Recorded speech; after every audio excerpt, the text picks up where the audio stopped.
안녕하세요. 1월 6일, 주말 1월달 첫 주, 셀트리온 24년 첫 주는 일단 잘 지나갔습니다. 잘 지나갔는데, 이제는 다음 주가 중요합니다. 제가 계속 12일, 12일을 말씀드렸던 부분이었고요. 12일 날 신주 7,300만 주가 상장이 되는 부분이죠. 중요한 한 주가 다가오고 있습니다. 셀트리온. 일단 단기적인 주가 흐름, 판단을 볼 수 있는 중요한 한 주가 다가오고 있는 상황입니다. 일단 수급에 대한 부분, 대표적으로 우리가 패시브 수급, 일단 패시브 자금, 액티브 자금 같이 볼 수 있는 상황이겠죠. 수급에 대한 부분이랑 또 반대로 수급과 일단 12일 날 일단 상장이 되는 신주 물량 7,300만 주에 대한 물량 부분, 일단 두 가지 주요 변수 고려하셔서 시장에 대응하셔야 되지 않을까 싶습니다. 이게 단순하게 전망입니다. 전망 부분이고, 이 내용을 참고로 해서 시장에 일단 일일이 일단은 대응을 하셔야 되는 부분입니다. 시장은 일단 주식은 전망의 영역과 예측의 영역과 대응의 영역이 있죠. 대응의 영역 자체가 훨씬 더 큰 사항입니다. 일단 단순하게는 그죠. 우리가 실질적으로 이번 일정을 잠깐 먼저 보여드리면, 일정에 대한 부분, 우리가 이번 2024년 1월 2일 날 개장이 되었고, 첫날부터 좋게 출발이 되었죠. 1월 4일 날, 요거는 일단 공시상으로는 자사주 소각이라고 되어 있지만, 그죠? 이게 실질적으로 자사주 소각 일자가 아니었죠. 자사주 소각 신청이 1월 4일이었고, 1월 8일 날 등기가 완료가 되고, 실질적인 물량 자체가 빠지는 부분은 1월 15일 부분이다라고 셀트리온 주주연대 쪽에서 회사의 답변을 얻었던 부분이었고요.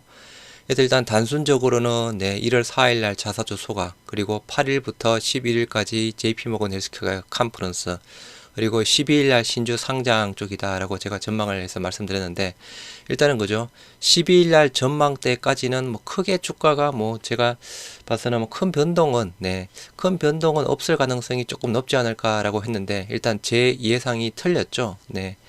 일단 제 예상이 틀린 가장 이유를 본다라고 하면, 일단 가장 큰 이유가 FOMC 회의록 부분이었죠. FOMC 회의록에서 일단 시장에서는 금리 인하 가능성을 내년 3월달 정도로 보고 베팅을 하고 있었습니다. 그래서 금리 인하의 대표적인 수혜주, 성장주, 제약바이오 쪽에 대한 부분이 일단 우리 수급이라든가 그런 제약바이오 앞으로에 대한 긍정적 전망을 보고 주가가 좋아졌던 부분이었죠. 좋아졌던 부분이었는데, 이게 12월달 회의록을 열어보니 그죠. 일단 이게 금리 인하 시기가 조금 모호해지고 있습니다. 그리고 어제였죠. 어제 고용 동향 보고서가 발표된 부분도 예상보다 고용 지표가 강하게 나오고 있습니다. 그러면 그 두 가지 사항으로 본다라고 하면, 금리 인하에 대한 3월달 금리 인하에 대한 확률 자체가 점점 더 낮아지고 있는 부분, 이 부분이 시장이랑 제약바이오 쪽에 대한 부분을 하락을 부추겼습니다. 그래서 일단은 이게 또 갑작스럽게 나온 또 사항이었죠. 그죠? 시장 예측과는 다르게 좀 움직이는 부분, 요거 상으로만 봐도 그죠. 주식은 일단은 예측은 하는 부분이지만 생각하지 못했던 변수에 따라서 시장은 움직이고 있는 상황이니까 대응의 영역이 훨씬 더 많은 부분입니다. 일단 지나갔고, 이제 다음 주 월요일부터 JP모건 헬스케어 컨퍼런스가 열리는 부분이죠. 우리는 현지 시간으로는 1월 10일, 아마 한국 시간으로는 1월 11일로 알고 있습니다. 그래서 일단 소회장이 일단은 JP모건 헬스케어 컨퍼런스 아들이랑 같이 참석을 하는 상황인데, 이때 또 어떤 발표가 나올지 저는 일단 개인적으로는 큰 기대는 하고 있지는 않습니다. 그냥 우리가 몰랐던 정말 대박 뉴스가 나올 가능성은 적을 듯하고, 기본적으로 그냥 언론에서 이야기하고 있는 M&A 진행상, 그리고 우리 주주들은 알고 있는 거죠. 홀딩스의 나스닥 상장권, 그리고 기타 조금 나온다라고 하면 PBM에 대한 진행상, 그리고 언론에서 계속 이야기하는 새로운 파이프라인에 대한 소개, 합병 셀트리온에 대한 앞으로에 대한 비전, 요 정도이지 않을까 싶습니다. 일단은 약간 간담회에서 회사 답변상으로 나온 외자 투자 유치? 외자 투자 유치가 M&A라고 볼 수 있는 상황인데, 조금 또 약간 다른 부분이죠. 외자 투자 유치권에 대한 결과 조금 기대. 그런데 그죠. 요게 일단은 외자 투자 유치권 자체가 건수가 쌓여서 최종으로 회사가 목표로 하는 지분의 10% 정도를 외인 투자에 유치하는 걸 목표로 하고 있다라고 하고 있죠. 그래서 일단 개인적으로 이것도 일단은 긍정적인 부분이긴 한데 일단은 주가에는 그렇게 작용은 되지 않을 듯 합니다. 그렇다라고 하면 이제 다음 주 8일날부터 시작이 되는 특히 12일날 이때 신주 상장에 대한 물량 부분 요 부분 일단은 조금 이따 일단 같이 보시도록 하고요. 그리고 일단 1월 15일 날 이제 230만 주에 대한 자사주 소각이 실제적으로 이루어져서 2억 1,700만 주로 되는 부분입니다. 물론 현재 일단 정권사 HTS 상으로는 이게 다 반영이 되어 있습니다. 정권사 HTS 보시면 일단은 우리 총 주식수가 2억 1,700만 주로 되어 있을 겁니다. 하지만 현재 신주가 상장이 안 되어서 그죠. 그냥 구주 가지고만 시가총액 자체가 지금 산정이 되어 있는 상황이고요. 합병 셀트리온 주식수에서 아까 말씀드린 대로 요 삼성증권 HTS입니다. 발행 주식수 2억 1,700만 주로 변동이 되어 있죠. 일단 기존에 요게 우리가 제일 처음에는 1억 4,600만 주 부분이었죠. 요게 일단 2억 2천만 주로 바뀌었습니다. 2억 2천만 주로 바뀌었다가 1월 4일 기점상으로 2억 1,700만 주로 변동 이렇게 주식수가 변동이 되어 있는 상황이고요. 일단 여러분들의 계좌 평가 금액 제가 라방에서 계속 말씀드렸던 부분이었죠. 셀트리온 헬스케어가 12월 18일부터 거래 정지가 들어갔죠. 거래 정지 들어간 가격이 75,900원이었습니다. 75,000원, 75,900원이었고 어제 종가가 21만 4,500원이었죠. 셀트리온. 그러면 단순하게 여러분들 계좌 평가액은 26%대 증가가 되는 사항입니다. 그럼 지금 현재 기준상으로 여러분들 계좌 평가 금액이 예를 들어서 마이너스 한 10%대라고 하면 실질적으로 12일날 주가가 이 정도 선에서 유지가 된다라고 하면 여러분들의 계좌 그 평가액 수익은 그죠? 한 16.3%대로 늘어나 있는 부분입니다. 주가가 올라가면 이거 평가 증가율이 더 늘어나겠고 주가가 떨어지면 당연히 더 떨어지는 부분이겠죠. 그래서 헬스케어 가지고 계시는 분들 헬스케어 안 가지고 계시는 분들은 아무 상관없는 상황이고요. 참고하시기 바라고. 합병 셀트리온의 수급 현황. 이것도 제가 몇 번 많이 보여드렸던 사항이었습니다. 우리가 지금 현재 수급이 들어오는 부분이 이게 정말 그죠? 패시브 자금 쪽인지 액티브 자금 쪽에 대한 부분인지는 솔직히 약간 구분은 어렵습니다. 하지만 지금 현재 주가가 굉장히 좋아지고 있는 부분 자체가 수급이 들어오고 있다라는 원인이 가장 크겠죠. 이 수급에 대한 부분이 패시브 자금, 액티브 자금 일부 계속 들어오고 있는 것으로 저는 생각을 하고 있는 상황이고요. 이게 패시브가 많으냐, 액티브가 많으냐, 이거는 전문가도 조금 구분하기는 어렵습니다. 그럼 일단 단순하게 일단은 수급에 대한 측면만 보시도록 하겠습니다. 일단 작년에 12월 8일부터 12월 28일까지 셀트리온 쪽으로는 외인은 1억 3,700억 정도 팔았습니다. 그리고 기간이 무려 5,100억을 샀고요. 그 5,100억 중에서 연기금이 2,100억을 샀습니다. 그래서 셀트리온 쪽으로 작년 12월 8일부터 왜 12월 8일부터냐? 12월 8일부터 수급이 굉장히 좋아지면서 주가가 급등세를 보였던 부분이었거든요. 그래서 외인 기간 합쳐서 3,700억. 헬스케어 쪽으로는 외인이 2,100억, 기간이 250억, 250억, 25억 정도 샀습니다. 해서 일단 그 25억 중에서 연기금이 283억을 매수했고요. 헬스케어는 외인 기간 합쳐서 2,100억 해서 셀트리온과 셀트리온 헬스케어를 합치면 외인은 738억, 기간은 5,100억을 샀습니다. 5,100억 중에서 연기금이 무려 2,400억. 계속 팔던 연기금이 그죠? 12월 8일부터 어제까지였죠. 1월 5일까지 18일 연속 순매수. 거의 130만 주대를 매수를 하고 있죠. 그래서 5,875억 정도를 샀습니다. 외인 기간 합쳐서 셀트리온과 헬스케어. 일단 우리가 그죠? 회사에서 올려준 일단은 자료상으로 본다라고 하면 코스피 200이라든가 MSCI 지수 변경으로 바뀌는 게 그죠? 최소 6천억 플러스 알파다라고 전망을 하고 있는 상황이죠. 물론 이게 우연찮게 맞아 떨어졌겠죠. 아무튼 여하튼 이 부분 참고하시기 바라고. 그럼 이제 1월 1일부터 1월 5일까지는 네, 헬스케어는 거래 정지가 되었으니까 없는 사항이고, 셀트리온은 외인 122억을 샀고요. 기간은 소폭 팔았습니다. 27억. 하지만 연기금은 542억대에 계속 팔고 있는 상황입니다. 그래서 셀트리온 쪽으로 외인 기간 합쳐서 94억 정도를 매수했습니다.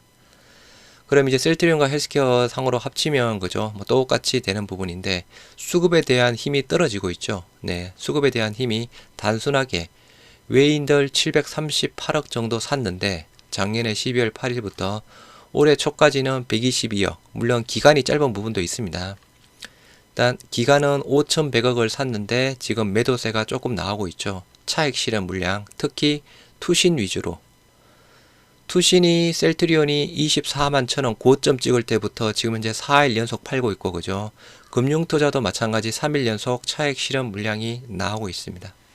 그러면 12월 8일부터 1월 5일까지의 기간 자체를 합치면 셀트리온 쪽으로는 3,800억, 연기금은 2,600억 샀고요. 기간은 5,000억 샀습니다. 헬스케어는 네 2,100억대, 외인이 더 많이 샀죠. 2,100억. 해서 셀트리온과 헬스케어를 합치면 마찬가지 5,969억, 거의 6,000억 건방대를 매수를 했습니다. 외인이 860억, 네, 기간이 5,100억, 연기금이 그 중에서 2,970억대를 매수를 한 사항인데요. 이게 기준 자체가 그죠? 6,000억 기반 정도라고 하면 이제 들어올 수급 자체는 일단은 많이 떨어진다라고 볼 수 있는 사항입니다. 기준을 6,000억 본 겁니다. 네, 일단은 여기에서 뭐 또 중간에 이제 뭐 1월 12일 날 상장이 되면서 뭐 더 들어올 수도 있겠고, 그죠? 한때 아무튼 지금 기준상으로는 들어올 수급은 이제 어느 정도 들어왔다라고 저는 조금 판단이 되는 상황이고요. 일단 뭐 전체적으로 일단 수급의 힘이 떨어지고 있는 상황이죠. 일단은 요걸 먼저 보시면 수급의 힘이 아까 12월 8일부터 일단 우리가 주가가 실질적으로 좋아지면서 일단 조금 주가가 많이 올라갔던 부분이었거든요. 일단 그때는 이때부터 이제 연기금이 많이 샀던 부분이었고, 연기금이 많이 샀고 일단은 본격적으로 수급 자체가 이제 많이 조금 좋아지는 부분을 보이다가 최근 들어서 그죠, 조금 약간 매도세가 나오고 있는 상황이죠. 일단 뭐 기간들 해서 그죠, 12월 8일부터 26만 주, 네, 기간들 매수가 굉장히 많아지다가 최근 들어서 차익 실현 물량, 아까 말씀드린 대로 금융투자랑 네, 투신 위주로 해서 물량 자체가 나오고 있습니다. 이 사항을 봤을 때도 이제 들어올 수급은 어느 정도 들어왔고 차익 물량 나올 가능성이 조금 더 많이 있다라고 저는 생각을 하고 있는 상황이고요. 이제 12일 날 이제 합병 셀트리온 네, 신주가 상장이 되는 상황입니다. 일단 이에 대한 부분 같이 보시면 실질적으로 요때였죠. 요때가 12월 8일이었습니다. 12월 8일 때부터 이제 양봉, 우리가 6%대 급등했죠. 상승하면서 올랐다가 잠깐 쉬어갔다가 약간 다시 또 힘을 내면서 네, 최고점 24만 1,000원대까지 올라갔던 부분이었고요. 요 시점이 12월 8일이었습니다. 아까 제가 아침에 올려드린 영상은 그죠, 12월 8일 종가 기준상으로 말씀을 드렸죠. 하지만 12월 8일 시가 기준상으로 본다라고 하면 시가가 15만 8,700원 부분이었거든요. 15만 8,700원에 최고가 24만 1,000원대까지 본다라고 하면 정확히 1.5배 올랐습니다. 뭐 제가 우연찮게 그냥 맞춘 부분이죠. 아까 이전 영상 보시면 제가 셀트리온 삼형제 합병하면서 그죠, 계속 그 이제 합병에 대한 우리 주가 상승 효과를 말씀드리면서 셀트리온이 코스피 이전으로 상장했을 때 그 급등한 시기부터 최고가까지 2.7배 올랐고 코로나 부분도 2.7배 올랐다라고 말씀을 드리면서 지금 상황은 우리가 공매도에 대한 쇼크브링 부분도 과거와는 많이 일단 약간 다른 부분도 있고 또 여러 가지 이유 상으로 봤을 때 한 1.5배 정도는 오르지 않을까라고 해서 그때 제가 그냥 이런 수치, 공매도에 대한 수치라든가 수급에 대한 부분 전반적으로 해서 한 1.5배 정도 예상을 했었는데 그냥 우연찮게 지금까지는 네, 일단은 상승 시작했던 초기부터 최고급 부분까지 1.5배 올랐습니다. 지금은 이제 약간 방향성 모색 타임이다 라고 말씀을 드렸죠. 방향성 모색 타임이다 라고 말씀을 드리면서 일단은 현재까지는 잘 지지는 해주고 있는 상황입니다. 그런데 일단은 아까 일정상 그죠? 일정상 뭔가 새로운 호재 부분이 없는 부분이다 라고 하면 단순하게 횡보 정도는 보일 듯한데, 횡보에 대한 부분을 판단하실 때 일단은 지지 가격대, 일단 기본적으로 우리가 현재 어제까지 저점이었던 뭐 21만 3천원 라인 때 혹시 깨진다라고 해도 빨리 복귀하면 괜찮은 부분이고, 그 다음 가격대가 20만 6천원 내지 20만 7천원대, 요게 그죠? 주봉상 보면 일단은 과거에 저항을 받았던 가격대 부분이었습니다. 그리고 세 번째, 여기 장대 양봉의 시가가 20만 3,500원입니다. 여기까지는 안 내려오기를 바라고 그죠? 20만 6천원, 20만 7천원대도 안 내려오기를 바라봅니다. 하지만 이제 다음 주 이게 우리가 일정상 기대할 수 있는 부분이 뭐 JP모건 쪽에서 큰 획기적인 반응이 없는 한 주가에는 영향이 없을 듯하고, 하여튼 조정을 준다라고 하면 일단 거래량을 줄이면서 조정을 줘야 되겠죠. 요 가격대에 대한 부분, 네, 반드시 참고를 하셔야 될 듯하고요. 아까 차익 물량, 네, 힘이 약해지고 있는 상황. 그래서 수급에 대한 부분은 힘이 약해지고 있는 상황입니다. 여기에서 아까 말씀드렸죠. 기존에 특히나 기관들 수급으로 끌어올렸던 네, 주가 자체가 지금 차익 실현 물량이 나오고 있는 상황이고, 그리고 이제 1월 12일 날 7,300만 주에 대한 신주가 상장이 되는 상황입니다. 두 가지 복합적인 부분 같이 봐야죠. 아까 약 1.5배 상승했습니다. 그죠? 네, 1.5배 상승한 물량에다가 신주 상장 7,300만 주에 대한 차익 물량 욕구가 나올 가능성이 큽니다. 지금은 이렇게 예측하지만 그죠? 말 그대로 12일 날 시장을 보시고 대응을 하셔야 되는 상황입니다. 아무튼 지금 상황으로서는 예측은 이렇게 할 수밖에 없는 부분. 그래서 이게 1.5배 올랐는데 그죠? 그동안 여기에서 올랐던 부분 자체에서 차익 실현 물량이 거의 안 나왔죠. 네. 그냥 올라서 조정받을 때 그냥 거래량 줄면서 조정을 받고 조금씩 올라갔습니다. 물량 자체가 안 나왔습니다. 그러면 이때부터 보는 게 맞겠죠. 네. 이런 복합적인 부분, 다음 주가 정말 네, 중요한 한 주. 단기적으로, 네, 단기적으로 아까 가격대 부분 단기적으로 중요한 한 주. 12일 이후 상으로도 그죠? 그래도 일단 며칠간은 좀 흐름을 봐야 될 듯 합니다. 거래량을 줄면서 지지 가격대 부분 확인하면서 추매하실 분들은 그때 좀 고려하셔야 되지 않을까 싶습니다. 그래서 저도 일단 12일 이후로 추매를 한다라고 하면 네, 이때 12일 이후로 보고 있는 상황입니다. 그래서 일단 이런 부분 네, 참고를 하시기 바라고, 계속 말씀드리지만 주식은 예측의 영역도 있고 대응의 영역도 있는 상황인데 그죠? 예측과 틀리면 말 그대로 대응을 해야 되는 상황이겠죠. 대응의 영역 자체가 거의 90% 이상 네, 압도적입니다. 예측은 10% 20% 내라고 저는 생각을 하고 있는 상황입니다. 요 부분 네, 투자에 참고하시기 바랍니다.